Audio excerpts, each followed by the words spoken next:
ഹരേ കൃഷ്ണ എല്ലാ ഭക്തജനങ്ങൾക്കും എൻ്റെ വിനീതമായ നമസ്കാരം. ഈ ജനുവരി 30 മുതൽ ഫെബ്രുവരി 9 തീയതി വരെ ഭാഗമുള്ള മുടക്കുഴ ശ്രീകൃഷ്ണ ക്ഷേത്രത്തിൽ വെച്ച് നടത്തുന്ന ദശാവതാര സത്രം അങ്ങനെ നടക്കുന്നുണ്ട്. എല്ലാ ഭക്തജനങ്ങളും അതിൽ പങ്കെടുക്കേണ്ടതാണ്. കാരണം ഭാഗവത കഥകളാണ് അതിൽ പറയാം, ഭഗവാന്റെ ലീലകൾ അതിൽ വർണ്ണിക്കും. ഇത് പറഞ്ഞതൊക്കെ എല്ലാവരും മനസ്സിൽ ഉൾക്കൊള്ളണം.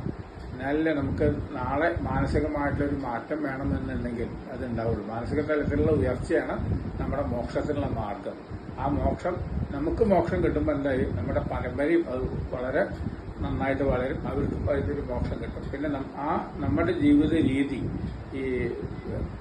ഈശ്വരീയമായിട്ടുള്ള നമ്മുടെ ഈ ജീവിത രീതി നമ്മുടെ മക്കൾക്കും അല്ലെങ്കിൽ പരമ്പരയ്ക്കും അതൊരു പ്രചോദനവും. അങ്ങനെയാണ് അച്ഛനും അമ്മയും ചെയ്തിരുന്നത്, അല്ലെങ്കിൽ മുത്തശ്ശനും മുത്തശ്ശി ഇങ്ങനെയൊക്കെയാണ് ചെയ്തിരുന്നത് എന്നുള്ളൊരു സങ്കല്പം അവർക്കുണ്ടാവും. അവർക്കും അതിനു വേണ്ട പ്രചോദനങ്ങൾ കൊടുക്കുക. മാത്രമല്ല കഴിയുന്നതും അവരെയും കൂടി പങ്കെടുപ്പിക്കാം. നമ്മൾ മാത്രം പങ്കെടുക്കാണ്ട് അവരെയും കൂടി പങ്കെടുപ്പിക്കുക. അവർക്ക് സ്കൂളിലേക്ക് പോകണം, പണിക്ക് കോളേജിലേക്ക് പോകണം, പഠിക്കാണ്ട് ജോലി ഉണ്ട് എന്നൊക്കെ പറഞ്ഞ് പല കഴിവുകളുണ്ടാവും. പക്ഷെ അതൊന്നും നമ്മൾ നോക്കാതെ അവരുടെ കാര്യങ്ങൾ പറഞ്ഞ് മനസ്സിലാക്കി അവരെ അതിൽ പങ്കെടുപ്പിക്കുക എന്നുള്ളത് വളരെ വേണ്ട കാര്യമാണ്. അതും കൂടി ചെയ്യാൻ നമുക്ക് സാധിച്ചു എന്നുണ്ടെങ്കിൽ ആ പരമ്പരയും കൂടി ആ ആത്മീയതയിലേക്ക് വരാണ്ടിരിക്കില്ല, സംശയമില്ല. അപ്പൊ നമുക്കും ഒരു വിഷമഘട്ടങ്ങൾ വരുമ്പോൾ എല്ലാവർക്കും ഉണ്ടാവും. എല്ലാ മനുഷ്യ ജീവിതത്തിലും സുഖവും ദുഃഖവും ഉണ്ടാവും. എല്ലാം ഭഗവാന്റെ കൃപ കൊണ്ടാണ് അത് ഉണ്ടാവുന്നത്. സുഖം ഉണ്ടായാലും നമ്മൾ അധികം സന്തോഷിക്കേണ്ട, ദുഃഖം ഉണ്ടായാലും നമ്മൾ അത് അധികം ദുഃഖിക്കും വേണ്ട. അങ്ങനത്തെ ജീവിത രീതി നമുക്ക് തുടരാൻ സാധിക്കും ഇതൊക്കെ വരുമ്പോൾ.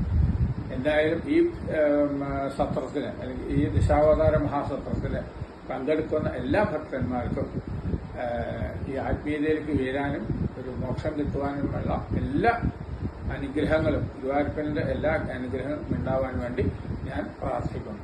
നമസ്കാരം.